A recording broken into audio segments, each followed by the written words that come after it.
Do we know how codependency plays out in the world? Because it starts actually in the home, as everything does.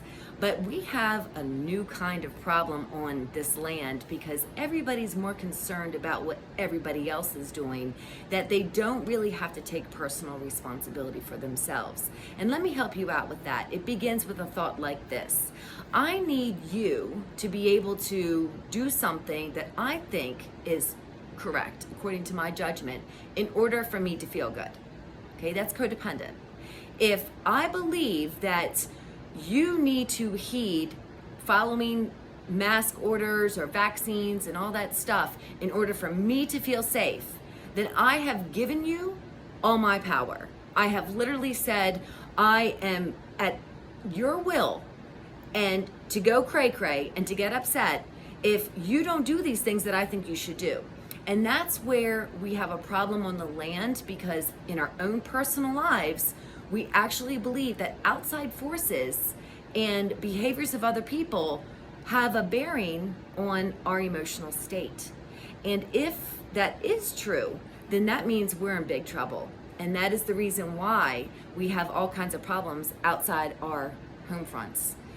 We are meant to come inside our home, our space, with our families, with ourselves, and regenerate and get filled back up with love and acceptance, peace.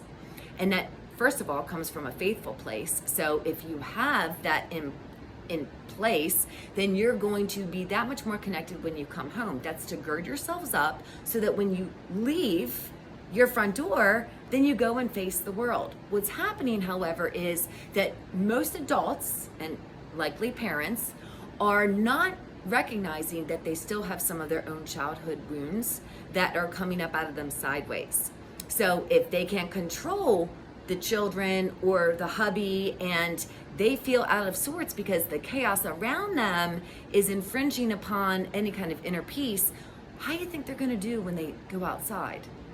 If there's all kinds of laws, all kinds of mandates that are constantly saying, you do this or else, that's the fear of punishment, it's restriction, and people then are going to start taking it out on everybody else because they believe that if you just did what you were supposed to do, then I would be okay. And I'm gonna suggest that you look at yourself maybe 5 minutes a day and get quiet and say, this is not going well for me anymore. And I need to change some things and stop worrying about everything else being in place and start putting myself back together.